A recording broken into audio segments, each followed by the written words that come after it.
ഒരു കച്ചേരി നടക്കുമ്പോൾ ആ കച്ചേരിയുടെ മുൻപിലിരുന്ന് എല്ലാവരും ആർത്ത് വിളിക്കുന്നുണ്ട്. ആ കച്ചേരിയുടെ അരങ്ങേറ്റമാണ് ഒരു ചെറിയ കുഞ്ഞിൻ്റെ.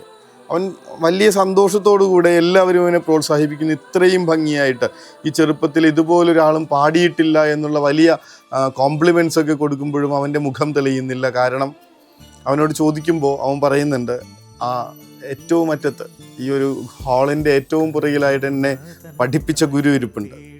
ആളുടെ മുഖം തെളിഞ്ഞിട്ടില്ല. ഞാൻ പാടിയതിൽ എന്തൊക്കെയോ അപാകതയുണ്ട്.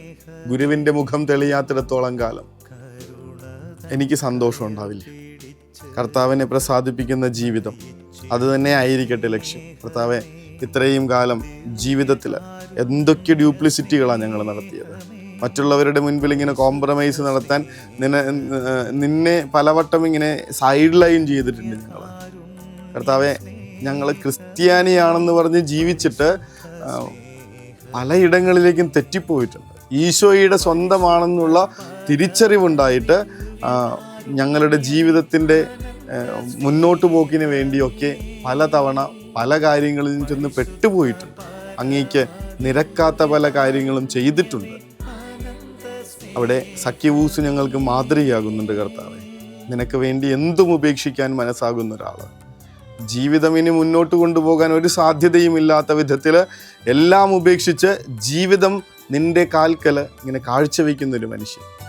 അബ്രാനെ, ഞങ്ങളെയും ആശീർവദിക്കണേ എന്ന് പ്രാർത്ഥിക്കുക. സ്വർഗത്തിൻ്റെ വലിയ കൃപ തരണമേ എന്ന് പ്രാർത്ഥിക്കുക. തെളിച്ചം നൽകണേ എന്ന് പ്രാർത്ഥിക്കുക. നിൻ്റേതായി ജീവിക്കാൻ, നിനക്ക് വേണ്ടി എല്ലാം ഉപേക്ഷിച്ച് മാറ്റി നിർത്താൻ വേണ്ട വലിയ ശക്തി തരണമേ എന്ന് പ്രാർത്ഥിക്കുക. അതിനുവേണ്ടി കർത്താവിൻ്റെ തിരുമുൻപിൽ നമുക്ക് മുട്ടിന്മേൽ നിൽക്കാം. അവിടുത്തെ ആശീർവാദം സ്വീകരിക്കുമ്പോൾ, കർത്താവെ, നിന്നെ മാത്രം പ്രസാദിപ്പിക്കുന്ന ഒരു ജീവിതം ഞങ്ങൾ സ്വപ്നം കാണുന്നുണ്ട്. തമ്പുരാനെ, ആശീർവദിക്കണമേ.